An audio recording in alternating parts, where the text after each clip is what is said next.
Très bien alors dañuy dem ci beneen ponk bi wax ci sortie gouvernement bi ni ki démb honorable ñu gis ki nga xam ne moo di maître Bamba Cissé mi ngi moom mi yore kaaraange biir réew mi maanaam ministre de l'intérieur moom mi ngi xamle étudiants yi dañoo découvrir ci chambre étudiants yi des grenades lacrymogènes ak ay armes tranchante maanaam ay arme blanche daal ay paaka yi nu yenn nu nu mel nga xam ne peut-être duñ koy daal di traité loolu moo tax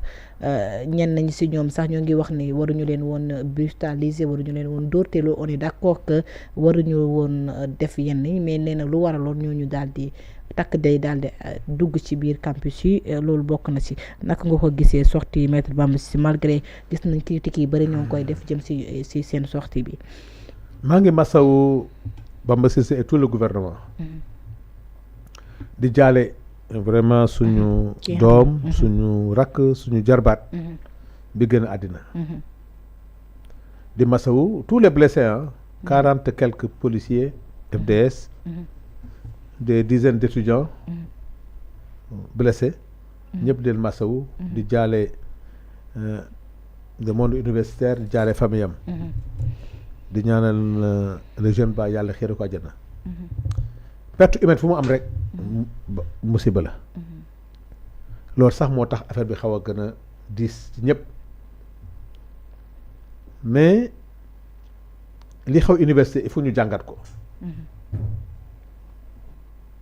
Maître Bamba Cissé dafa am lu mu junj bàyyi wax lu mu ci junj rek na nañu bàyyi enquête bi mottali ko dafa am ñaar yoo xam ne il faut que Sénégalais yi d'accord ko ñu juboo ci moo xam ne lii que muy côté force de l'ordre muy côté étudiant muy force syndicat ak ku mutu doon que lii dootu waratu am Sénégal d'abord ci force de l'ordre yi d'abord président Ousmane Sonko bi mu demee police dafa ne nañu xoolaat suñu forme de maintien de l'ordre ak rétablissement Maître Bamba Cissé def benn note pour wax ne wax dëgg yàlla arme à feu bu ñu ko utiliser ci maintien de l'ordre ak rétablissement c'est vrai que gis nañu ay actes yoo xam ne de violence yoo xam ne kenn du ko rafetlu kenn du ko rafetlu bien que nag suñu force ils étaient très exposés kon loolu kenn du ko rafetlu di dóor nit di gaañ nit di yàq ay matériel loolu wax dëgg yàlla laajuñu ko suñu force de défense yi mais étudiants yi aussi il faut que ñu xam ne dans ce pays suñu brave étudiants yi la solution ce n'est plus awma lu ma neex damay dem yàqi loolu moom si c'était valable dans les années léegi ça ne doit plus être valable nit mën nga am loolu naqari revendication ce premier réflexe mooy naa dem yàqi loolu pour ceux qui aspirent diriger le pays de demain ñooy nekk commissaire de police ñooy nekk ay généraux ñooy nekk ministre ñooy nekk président de la République le premier réflexe d'un étudiant ne doit plus être nga mer ne damay dem yàqi parce que aussi yow droit bi nga am ne war nga yàq droit boobu la am dans la sécurité du pays ne la amoo droit yàq kon li ñuy invité étudiants yi mooy nañu arrêter forme de lutte boobu baaxul parce que l'université ne doit pas être un champ de bataille l'université doit être un champ d'excellence un temple de savoir mais tey bu ñu lay wax ne ñu ngi def ay fouilles ci chambre étudiante dafa fekk ay grenades dafa fekk ay jaasi ay paaka ce n'est plus le temple du savoir beneen bi étudiant moo war a xam ne réforme yi c'est obligatoire c'est pas un choix du rek Université Dakar Sénégal li ñu fa war a réforme dafa bëri le transport mais ci lañ jëm foofu aussi mën na am yëngatu tey El Malick bi muy réforme assemblée nationale métti woon na trop ci député yi tey la santé mérite d'être quand même réformée transport bi ñëpp xam ne le transport sénégalais dañ ko war a réformer pourquoi suñu cadre de vie ñu koy réformer mais gis nga coow bi ci am mais dama ne Université Dakar mënatul fonctionner comme ni mu daa fonctionner ku la ko wax yaa ngi bëgg a wax lu neex étudiant wala yu neex homme politique mais kenn terewul étudiant mu def politique non étudiant yàgg na def politique université moo doon kan moo doon les débats idéologiques. Je me rappelle très bien boo daan dem université débat idéologique fa la woon. Mais pourquoi le premier réflexe d'un étudiant. boo jógee ci table négociation léegi sa premier réflexe mooy naa dem université commencer yàq. Ah non, ça c'est pas possible quand même. Bien que nag. loolu amoo ci droit mais FDS yi amuñu droit aussi di dóor di gaañ donc ñaar yëpp dañ ko war a xoolaat FDS yi jéem a ñoom aussi pour les mettre à l'aise nga bañ a jël ay cocktail molotov wala jël grenade di leen ko sànni ñoom aussi nag wax dëgg yàlla ay nit la ñu y a eu beaucoup de blessés chez les FDS donc étudiants yi nañu war a waxal ñu accepter la réforme te am na loo xam de il faut ñu waxtaan ci mu leer ak étudiants yi da ngay faral di dégg ñu naan arriéré nañu communiquer bu baax est-ce que affaire bi arriéré la wala dañoo bëgg mettre en adéquation année académique bi ak paiement de bourse parce que bu dee état bi li mu wax loolu la il faut que étudiants yi nangu ko am na ci nawetaan yi am na ci làmb ji am na feneen ak feneen année académique dafa am fu muy commencer ak fu muy terminer étudiant bi bu dee 12 mois lañ ko war a fay nañu fexe ba 12 mois yi chaque mois ñu koy fay on est étudiant quand on s'est inscrit mais na nga fexe ba 12 mois yooyu ñu lay fay chaque mois ñu fay la mais affaire arriéré nañ ko bàyyi arriéré amatul droit di am Université Dakar amatul droit on n'a plus droit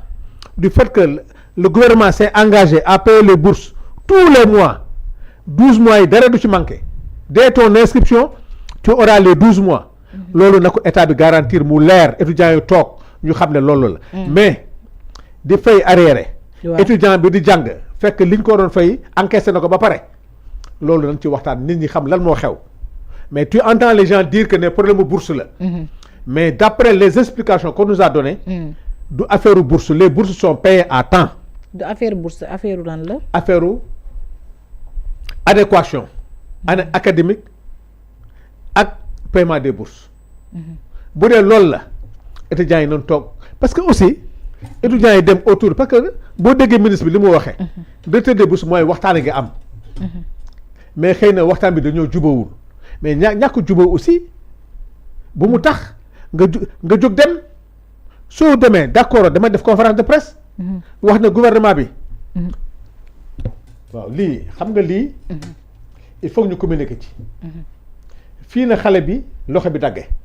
ñu ñëpp bi loxo bi daggee ñu gis ko dañoo foogoon ne dañ ko sànni dara oui mais lii il faut ñu xam fii lan moo fi nekk parce que fii xale yu toog nii lii lu doy waar la lii bu tàkkee rek musiba am ci réew mi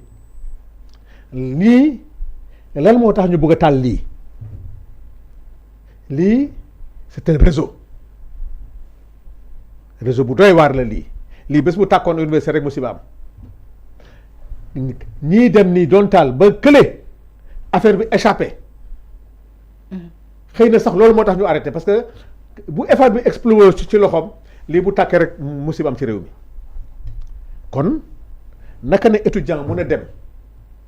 di xalaat di daw fii ba fay taal lii xam nga lii enquête moo ko mën a déterminer pour xam gis nga lii gis nga ni mu tëddee nii gis nga ni mu tëddee lii moo mujj explosé ci loxoom te lii nag wax dëgg yàlla lii musiba la lii nañu wax dëgg suñuy doom lañu mais là c'est extrêmement grave gis nga fii xam nga kon lii ñëpp ñu ko def maintenant cocktail molotov yi nga xam ne moom la ñuy sànni lan moo taal chambre yi aussi loolu enquête koy wax chambre yi lan moo ko taal mais ni il faut enquête déterminer li moom moo ko mën a déterminer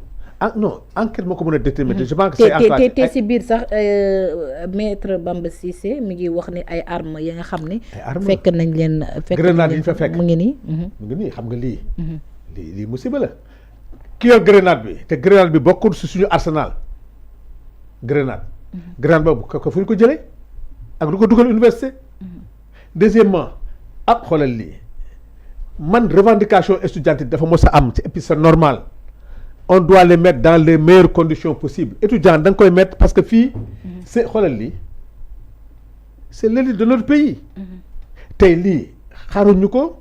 ci temple de savoir. li ñu bëgg mooy mettre nos étudiants dans les meilleures conditions d'études. bourse étudiant du pour étudiant bi la. lu muy lekk lu muy naan ak ay fascicules yi nga xam ne pour moom la. bourse étudiant nit ñaa ngi naan woy pour jàppale ay parents la non bourse étudiant boo ci bëggee di ci jàppale say famille. mais tu seras dans les difficultés. nañu fexe ba famille yi xoolal kii. kii boo xoolee ni muy manipuler affaire bi. nga xam ne c'est un professionnel. étudiant la wala du étudiant yàlla rek nga xam enquête bi dina xam ndax étudiant la wala du étudiant nit ñaa ngi wax. mais comme que l'enquête n'est pas encore finie. li ñuy ñaan le monde étudiant. mooy nañu réformer Université Dakar. pour en faire un temple du savoir. réforme bi bourse yi ci gën a tuuti. bourse bi kenn waratul tardé ni ñuy fayee salaire dañu war a fay bourse bi. loolu moom loolu mooy yoon. yenn 10 ans à l'université 11 ans à l'université c'est anormal. mais nag mun nga génn université ñëw mais il y a des directeurs de société il y a des gens qui ont 50 ans 60 ans di dem université ba léegi. mais attention bëgg a def sa licence ak sa master en 10 ans 11 ans c'est pas normal. boo koy def tamit waroo am bourse. gis nañu aussi Ousmane Sonko ci tournée bi mu doon def tournée politique am fële ci Guinguinéo